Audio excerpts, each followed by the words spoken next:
Are you one of those guys that grew up on the other side of the tracks? You know, that side where only the brave venture and many get stuck in? It's also a place that builds character, or should I say, reveals it. And regardless of where we started from or how we deal with life, it's how it's shaped us by our role models and our vision for a better life.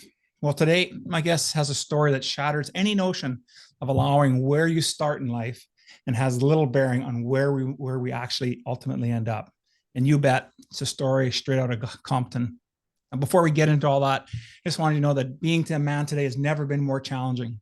And so if you feel that pain like I do, then you know that there's a pain of loneliness and at times of unworthiness, and it's masked by our anger and our resentment. And what I found is that it's masked by those because we feel that we are uncertain about the next phase of our life and we're afraid to take that next step. And so if you're tired and fed up with where your life is at, I'm going to encourage you to participate and start your hero's quest. It's an opportunity for you to become more, accomplish more, and live more than ever before. Just go to members.theawakenedman.net and start your quest today. And with that, let's get on with today's episode. The average man today is sleepwalking through life, many never reaching their true potential, let alone ever crossing the finish line to living a purposeful life. Yet the hunger still exists, albeit buried amidst his cluttered mind, misguided beliefs, and values that no longer serve him. It's time to align yourself for greatness. It's time to become a revolutionary man. Stay strong, my brother. Welcome, everyone, to the Revolutionary Man podcast. I'm the founder of the Awakened Man movement and your host, Alan DeMonso. Let me ask you something. How did the neighborhood that you grew up in shape you into who you are today? And has it served you or has it hindered you? You know, I can remember in my youth moving to a larger city, and I was actually going from grade 7 to grade 8. And those first few years were really hard. I was a new kid in town, so I found myself in more schoolyard fights than I care to remember. And then something happened as high school came along and being pretty decent in sports, there was no need anymore for me to prove who I was.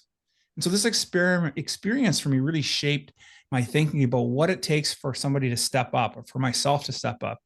And while I'm proud of my accomplishment as an Olympic caliber chef, my guest today has an even more impressive story. So allow me to introduce my guest. Darrell Williams is an inspirational speaker and a certified facilitator and life coach who provides clients with expertise in the realm of leadership, relationships, and purpose. His leadership background includes 30 years of the federal service, highlighted by his induction into the White House Communications Agency Hall of Fame. He's got a 20-year military career where he's led over 500 White House missions using the following strategies from September 11th, 2001. And so because of that, he was selected as one of 5 key leaders to direct emergency action communications for the Vice Presidents of the United States, including duties on Air Force 2 Command Representative. Telling you, we have a powerful guest here today. Welcome to the show, Darrell. How are things, my friend? Alan, thank you for having me. I'm so glad to be here and looking forward to our conversation. Yeah, right on. Me as well. Just really looking forward to this conversation. And as you know, here at the Revolutionary Man, our opening question is always going to talk about that story of our life, about the time in our life that how it shaped us into who we are today. So tell us about that time in your life when you knew things had to change. What did you go about doing about that? And how has that shaped you into the man that you are today? So great opening question. For me, it definitely started growing up in Compton, California. For those that saw the movie Boys in the Hood, that's the timeline that I grew up in. And then my 2 brothers and sister grew up during the timeline of Straight Out of Compton. So just being in that environment, and then me being the oldest, Alan, it really kind of put it on my shoulder like, hey, I need to make the right decisions. I need to model what success can look like, because what we were looking at in the streets was not a clean version of success. A lot of gang violence, right? A lot of drugs. It was a real deal there. And you had to make some decisions. And one thing I always tell people that a lot of times where you grow up, it really does build the character in you if you pay attention, not focus on the negativity, but look at what can you learn from those situations. And that's what I did. I kind of learned from those situations. I kept my head on the swivel, always paying attention to what's around me. And then I had to make that decision probably my 11th grade year. It's like, what am I going to do with my life? We didn't have not even a lot, but, barely any money growing up. And I knew my grades were okay, but they weren't ready for college. So for me, I ended up joining the military. And I didn't have any family members in the military that I knew of, but once I decided to join, I reached out to a couple of them just to get their experience. And running themes came from two of my cousins, which was don't just join, but find out why you want to be in there, find out what you're really good at, and then make it a career. Because both of them had gotten out right after their first enlistment, and they both said it was, the worst decision that they made because they really should have followed, the path to where it was going to lead them. So I went into the military already knowing that I was going to stay for a while. Didn't know if I was going to retire at that time, but I knew I was going to get in and just get out. And the military really gave me the discipline, the leadership, taught me about mentors and accountability, and it really did propel me to a future that I could have never imagined. Wow, man, I was just taking a bunch of notes there. You had some really key points that I want to go back and touch on. And that one of the first ones you talked about is being the oldest and having to have, feeling that you needed to be that role model and show what it means to be successful. And I'm the oldest as well in my family. We have five of us. And so I just want to take a little bit more time about that and think about how that experience and that childhood experience as being the oldest, did you feel that there was lots of pressure on you to do that? And if there was, how were you handling it? Great question. For some reason, I didn't feel any pressure.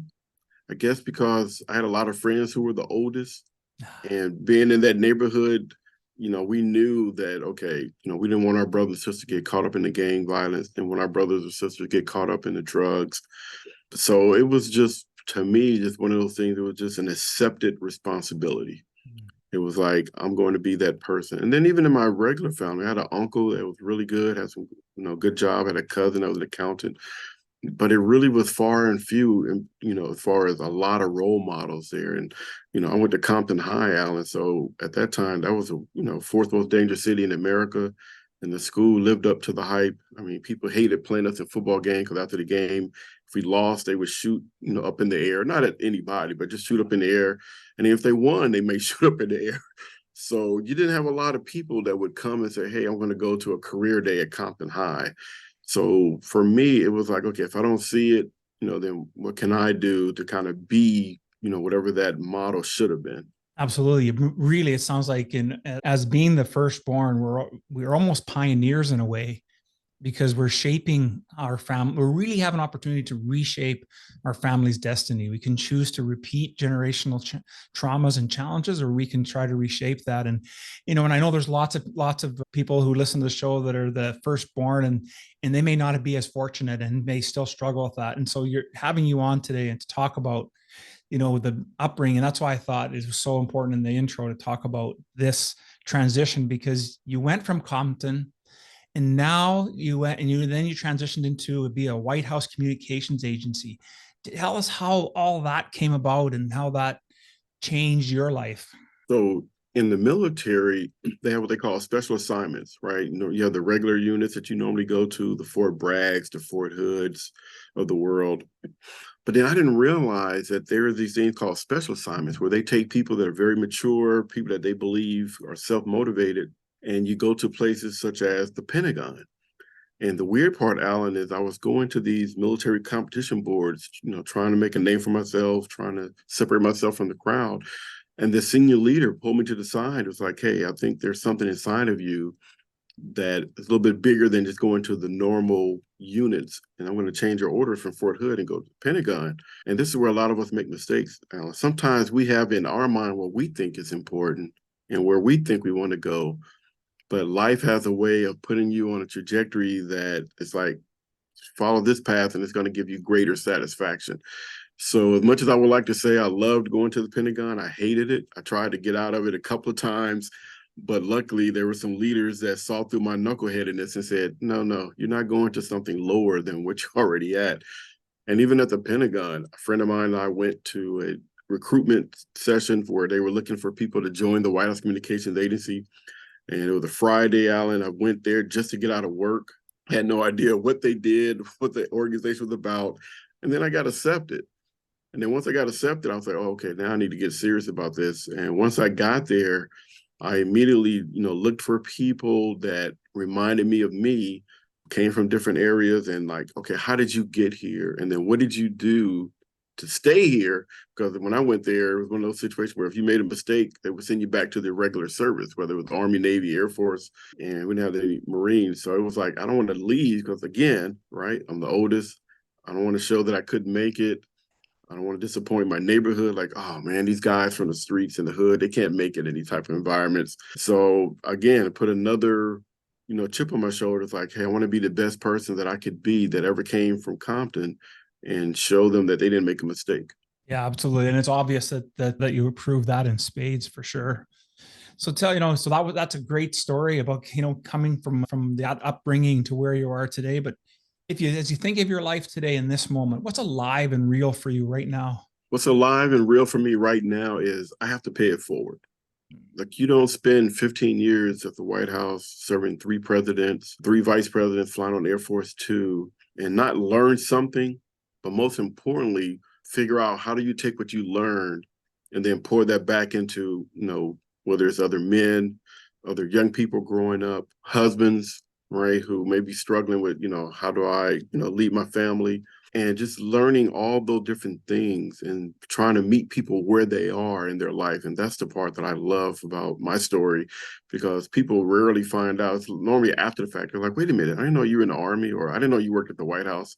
I'm like, well, that's not important right now. What's important is, you're a husband that's trying to get some feedback on how to be a better husband, right, or parent. And that's the role that I need to play right now. Yeah, absolutely, for sure. And I think that's always a key. We come to that point in our life where we recognize that we've had advocates that have supported our growth. And when we were that, as you said, that knucklehead, we weren't able to see the forest for the trees and to get that guidance. And then when we have that opportunity to pay that forward and to help guide those individuals as well. And so when I think about your story, there's something that we talk a lot about here at the Awakened Man. Is one of our foundational virtues is that of having a spiritual life. So tell me how faith played a role in your career and the work that you're doing as well. It's really amazing. When I joined the military, and then especially working at the White House, there's a lot of things that they tell you what not to do, right? Because again, when you work in a place like that, you become a target for a lot of things that you're not even aware of, people trying to gather information or things of that nature. And what I found, Alan, was my faith automatically put me in a position to do well in that environment, because my faith was higher than my ethics. So it was like, oh, you're telling me not to cheat and not to, get off Air Force Two and try to find a woman in every town or every city. I'm okay with that, because my faith is going to keep me from doing that anyway, because I'm supposed to build up and not tear down. So my faith was really great. I mean, don't get me wrong, I went to a lot of clubs, but back in the day, because going to a different city, you're like, okay, man, I'm at the same club that, football players and basketball players are hanging out at, right? But also I realized, like, hey, I'm in this town where, and I found out, Alan, every city that I went to, there was a neighborhood like mine, right? Unfortunately, the neighbors moved out, so it was just a hood, right?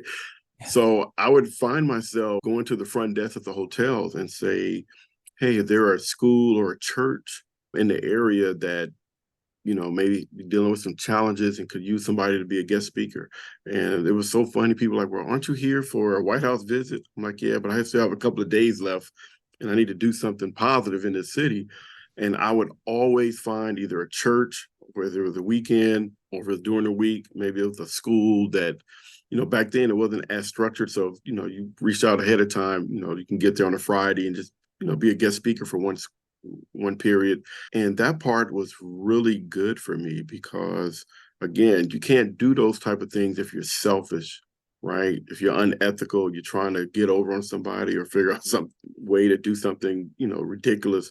So by me trying to accentuate the positive, again, my faith automatically lined me up to do those type of things. Absolutely. I think when we recognize that we're grounded with faith, and that we allow that, and I really like how you put that, your faith was higher than your ethics. And because we move from between a spiritual perspective versus an individual perspective, and that it's when we can recognize that we have something greater than us that really resides with us, that we can do much better things and do things better. And I think what you're doing now with your work, and one that leads me into getting into your work. Now you have a company called Alliance Seminars. Tell us a little bit about the Alliance Seminars, how it came to be, what it is that you focus on, and what people and what its primary goal is. So Alliance Seminars Coaching is, really basically it's a veteran-owned faith-based organization that provides coaching services, keynote speaking, and certified workshops. And it really came about by, again, all this experience that I had in the military, this great leadership training that we would get for free, right? Just every grade that you got promoted to, you had to go to a leadership class or leadership training. And I'm like, oh my gosh, these valuable lessons, I need to take this back to the streets, because there's people that's struggling and they don't know what leadership looks like. So when I retired out the military, I started the organization, just wanted to, again, just a little way of giving back. And then as I started focusing on schools, I eventually started working more on adults. So my wife, she coaches the women, and then I coach the men. And then if we do something on relationships, we may do a tag team that way. And then I work with organizations as far as their leadership, because I found that regardless of what type of business you're in, you still have to take care of your people. You still have to create a positive culture, and you have to retain talent. So there's no better formula out there to do that than outstanding leadership. So I would just bring a lot of those lessons learned from the military, and I try to apply it in the clients that have me come in and speak. And one thing I always love when people say, well, we can't do that here because you were in the military and they had to do what you said. And I would tell them, Alan, that although they had to do what I said, that doesn't necessarily mean they brought their best to the table every day. For them to bring their best to the table, I had to be a better leader. I had to challenge them, motivate them, and show them what's in it for them. And those are the types of things that I try to bring to organizations. I love that, especially that last part. I think that when we think about as men, and this podcast focuses on men, when we're in leadership roles, we will have a component of our role where we feel, and our employees feel that it may be a have to. But what you're really saying is we need to approach that in a much broader perspective, and in a wider piece, right? Looking at it from how can we, even though they have to do it, how can we increase that engagement? Doing it because I have to, yeah, it gets done, but how well does it get done? And then and to what level of success do you want to achieve? And I think it's so much more. And so this training that you've had from the military, and even just doing the work through the White House communications, I can well imagine that there must have been some pretty challenging times during those. And so tell us a little bit about that, about maybe what was your most challenging travel mission and how you've used those lessons to what you're doing today. Well, one thing anybody that served at the White House Communications Agency will tell you, the most challenging season is a presidential campaign. I mean, you're talking about, Alan, from the time that president in office, I work for Democrats and Republicans, so it doesn't matter. I always tell people, I support the office, not the person. But man, those campaigns are brutal. You find yourself, because everybody sees them on TV going from city to city, and they don't realize there's a group behind the scenes that's setting up all that equipment, packing it up, putting it in the next city. And what happens is you still have a regular life that's going on. You have people whose wives are pregnant. You have people whose kids are sick, right? You have people that the kids are having trouble in school because, hey, dad's been gone for so long, or mom's been gone for so long, and, I'm acting out. So for me, those challenges were, how do I get my team to focus, even though there's a lot of distractions going on, because I still need them to bring their A game. You're in a job like that, when you make mistakes, like I tell people, it's one of those few jobs where you make a mistake, the whole world knows. And you might not get that name in the news, but trust me, when you get back to the agency, they're looking at the list of who's on that trip, who's responsible for that mishap, what happened, are they new, did they make a mistake? So I would always preach those type of things to the team every time we got to a place and say, hey, I know this is your third trip in 3 weeks. You haven't been home. I know we have a lot to do, but I need everybody to take tomorrow off.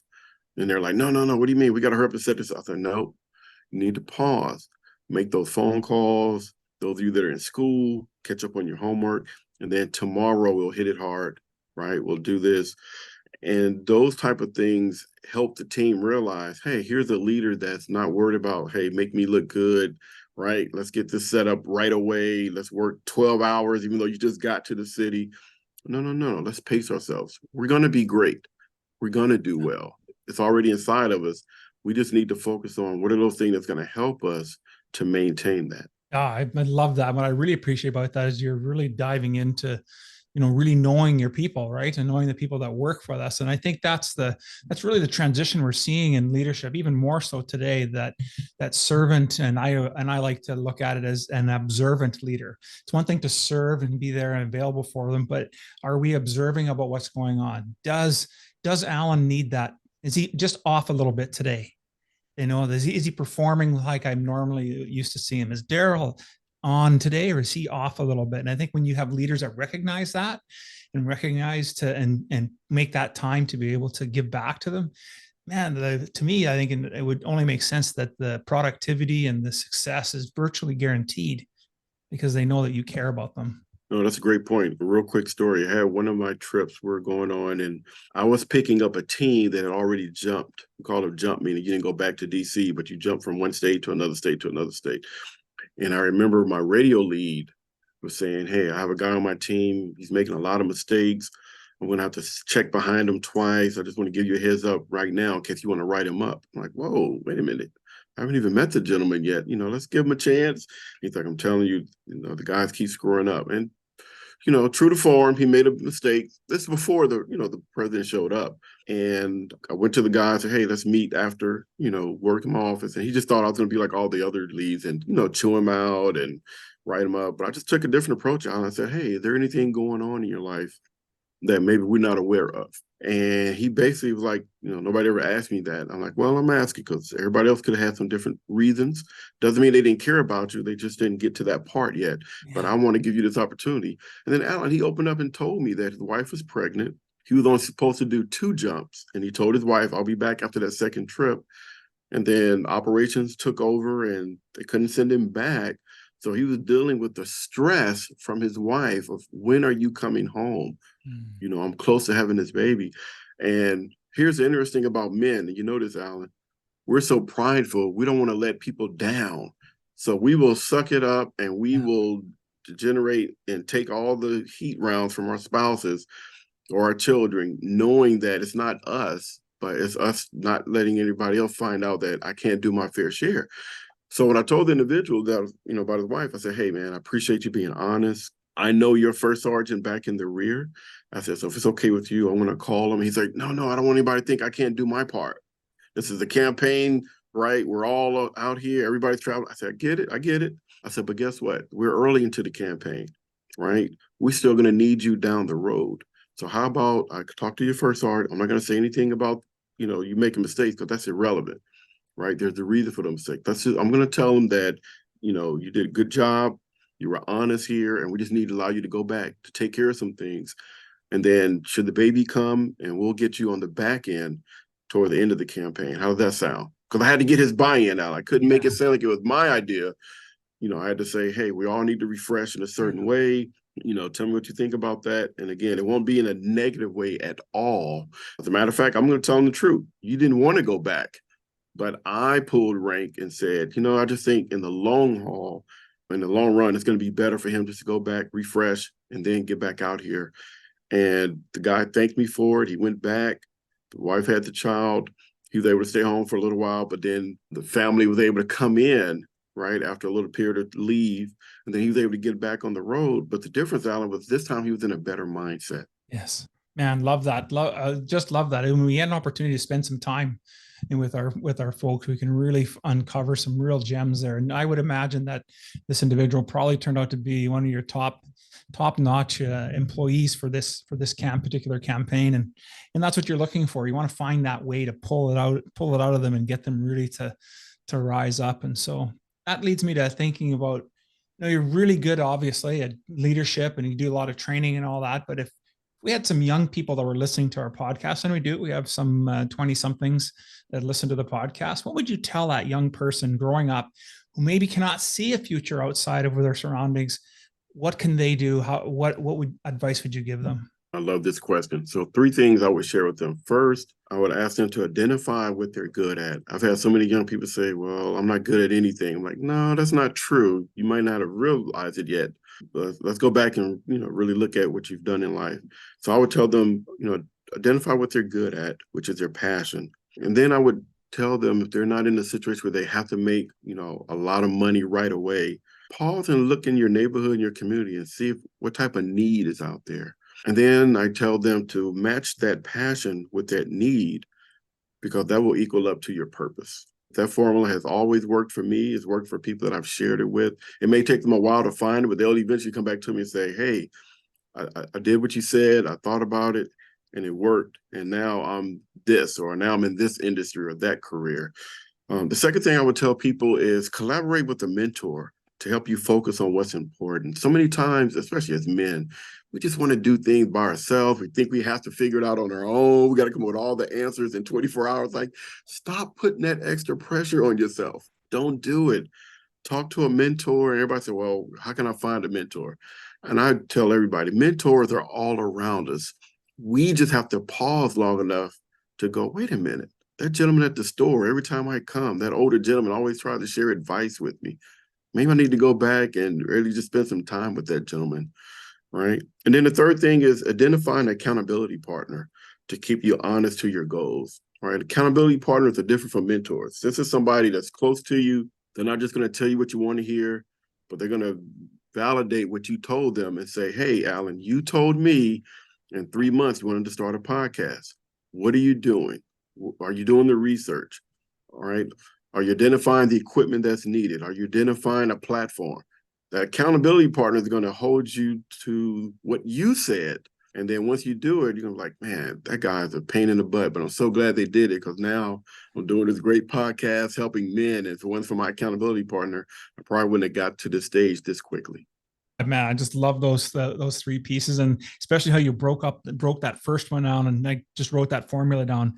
Matching our passion for life with the need gives us our purpose. How it's so simple yet so profound. I think that was outstanding. Well done.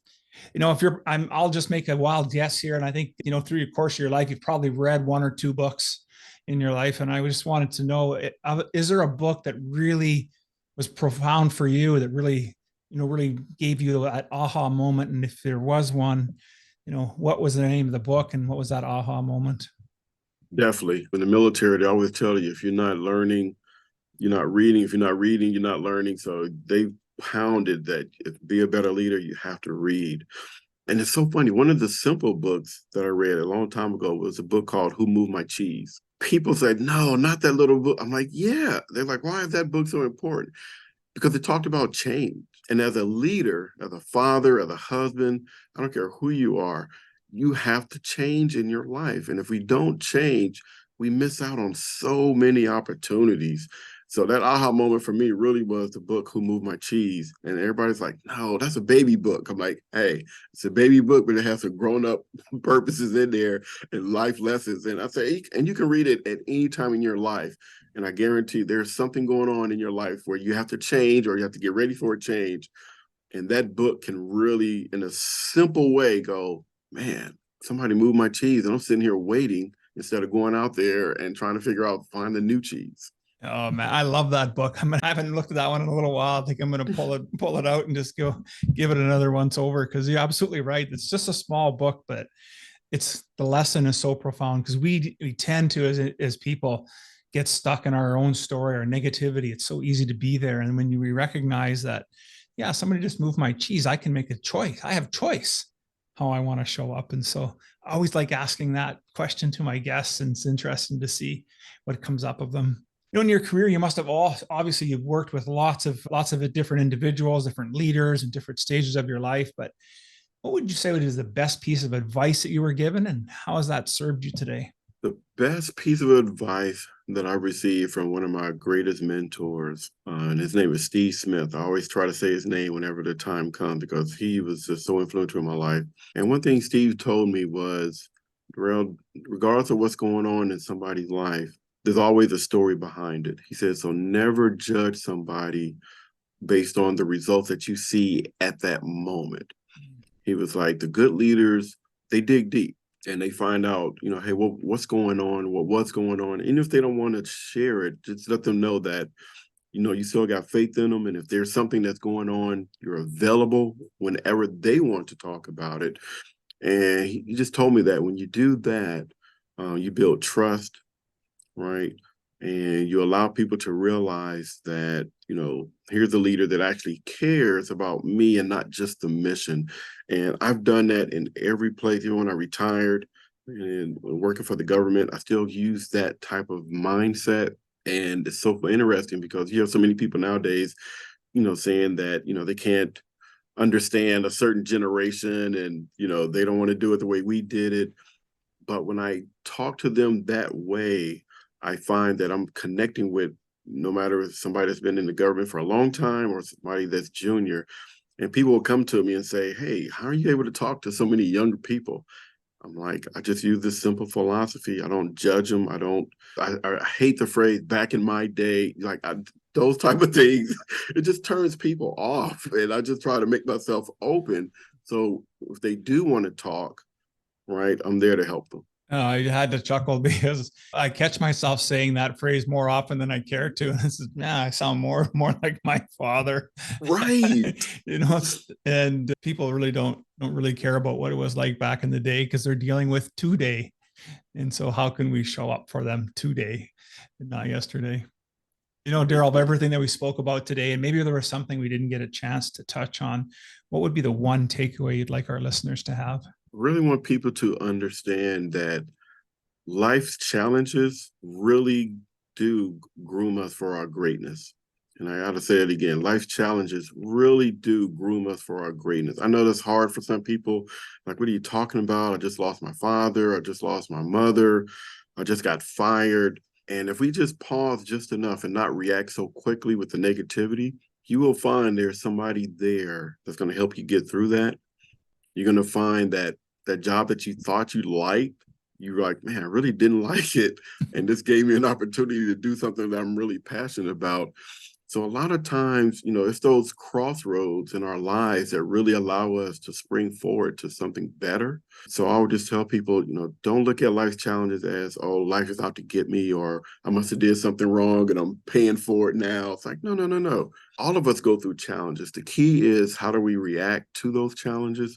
And again, if we pause just enough and not be so quick to try to fix it, but really just take our time and look at what's going on around us, you just may find something a little bit better than what you had before the challenge. That's fantastic. I like the idea, the visual of the crossroads, and we have so many of them in our life, right? And we get to define and change our direction or our lives if when that crossroad comes up. And so what a great piece of advice to leave everyone with.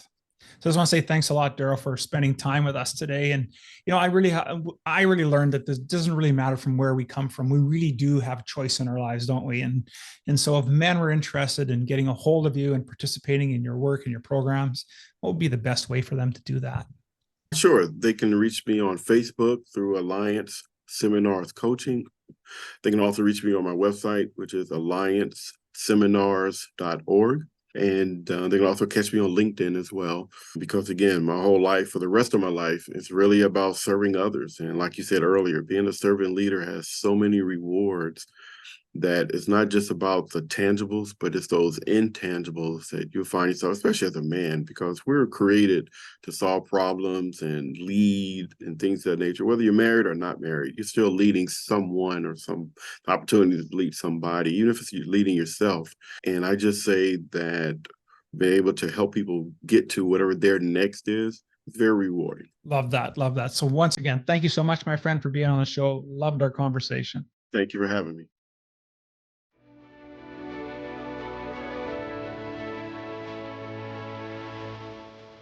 Thank you for listening to the Revolutionary Man podcast. Are you ready to own your destiny? To become more the man you are destined to be? Join the brotherhood that is The Awakened Man at theawakenedman.net and start forging a new destiny today.